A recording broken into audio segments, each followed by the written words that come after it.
Lalo, ¿traes el termo que está allá? Sí, yo generalmente estoy laburando con la ganancia máxima, hacemos una universidad. Eso igual vos ya grabaste otros. Sí.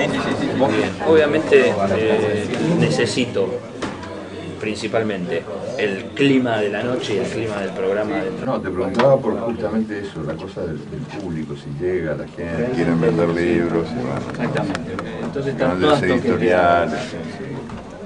Está bien, se atrasa un poco.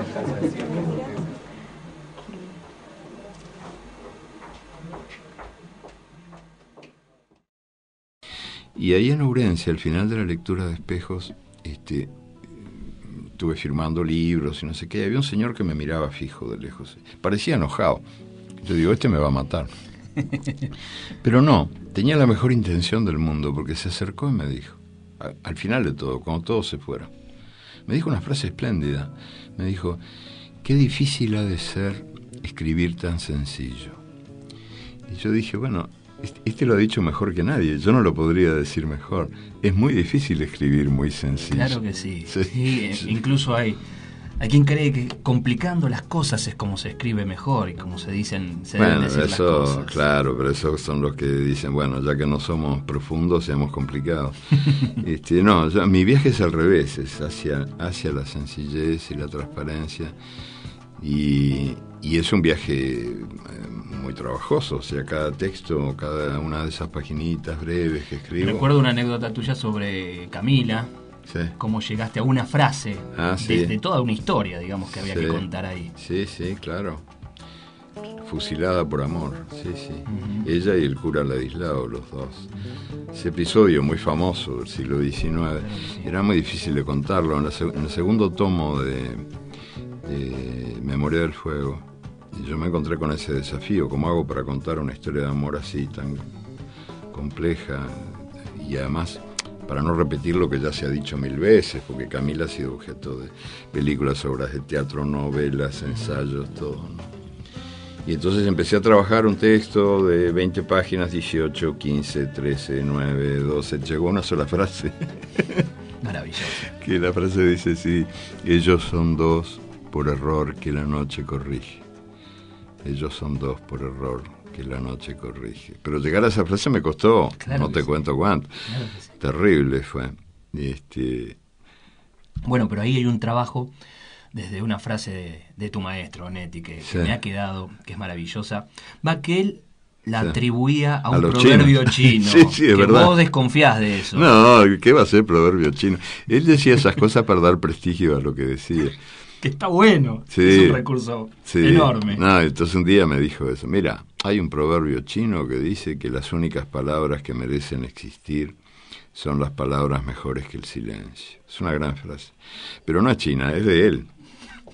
Y a mí me enseñó mucho esa frase, porque yo cuando escribo me pregunto, cuando estoy llegando a las versiones finales, ¿son palabras mejores que el silencio? Pues si no, más vale callarse, porque el silencio es un lenguaje. Claro que sí. Y es un lenguaje muy decidor, muy hondo, profundo, misterioso. Es muy difícil competir con el silencio. Es decir, no estoy hablando al pedo, no estoy diciendo boludeces, estupideces. ¿Hasta dónde vale la pena decir lo que digo? Yo tenía un asesor ahí, que lo perdí porque se me murió, que era un tipo muy entrañable, que yo quise muchísimo, se llamaba Fernando Rodríguez. Había sido uno de los fundadores de los Tupamaros, y era tuberculoso, como le habían operado, le quedaba un pedacito de pulmón nomás, y cuando cayó preso le dieron una viaba terrible, que yo no sé cómo no le liquidaron el poquito pulmón que le quedaba. Así que vivía ahogándose, flaquísimo, de profesión mozo, camarero de bar, y que era un hombre,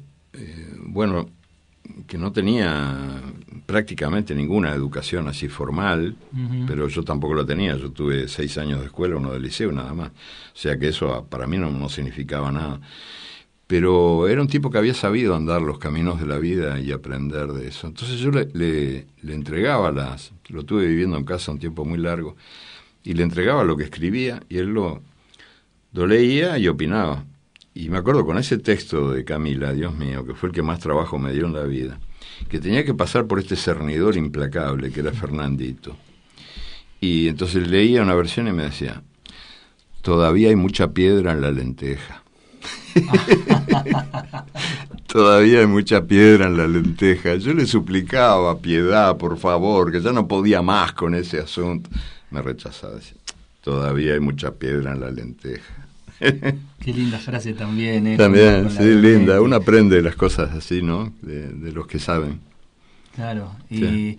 En la frase de Onetti que decís que te sirvió mucho y te ayudó, también te inculca esa frase, ¿no? Encontrar las palabras sí. que valgan más que el silencio. Sí, Te inculca una responsabilidad y un trabajo. Sí. Yo aprendí mucho también de un gran escritor mexicano que es para mí el mejor de todos, Juan Rulfo, ¿no?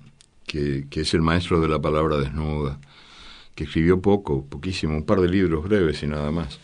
Y después se cayó la boca, nunca más publicó nada. Como quien hace el amor de maravillosa manera, de la mejor manera, como solo los dioses pueden hacerlo, y después se queda dormido para siempre. Porque él escribió lo que escribió, publicó lo que publicó y nunca más, después silencio.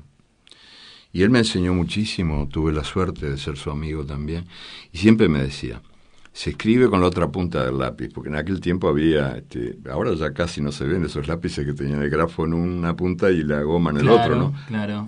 Ahora son raros ya, pero en aquel tiempo eran muy comunes. Se escribe con la y goma. Entonces me decía, no, con el grafo no, se escribe con la otra punta.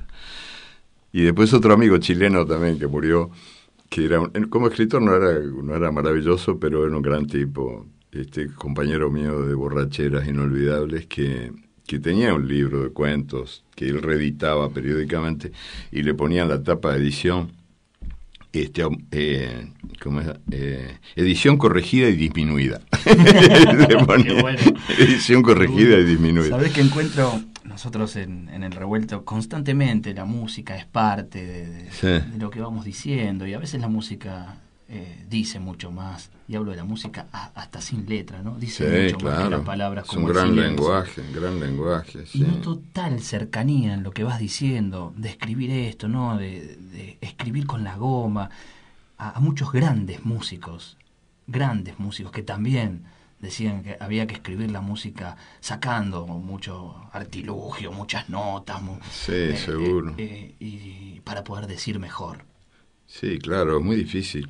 La música es un lenguaje también, es como el silencio, es un lenguaje impresionante. Y probablemente el más universal de los lenguajes, ¿no? Claro. Porque no necesita traducción, en cambio la literatura sí, y ahí te pueden asesinar. Porque es muy difícil traducir. Cada idioma tiene sus secretos, la traducción es un oficio. Muy difícil, decía muy complicado. Yo al comenzar esto de tener a Eduardo Galeano, primer ciudadano ilustre del Mercosur, ¿no? Cuando, sí, eso dicen. Por Dios, uno dice, la historia de Latinoamérica, del Mercosur en sí, ha dado tanta gente, tanta genialidad, y acá está el que ha sido, y muy bien decidido, primer ciudadano ilustre. Yo creo que debe haber sido por mi lucha contra la inflación, pero no contra la inflación monetaria, sino contra la inflación palabraria, que es otra inflación que hace muchísimo daño, ¿no? Yo supongo, lo recibí así, como un homenaje a mi lucha contra la inflación palabraria. O sea, estamos muy intoxicados de palabrerío en el discurso latinoamericano, por una tradición que se remonta a la época colonial, que nos obliga a la pomposidad. Supongo que será por ahí, porque si no, otro mérito no sé que tenga yo.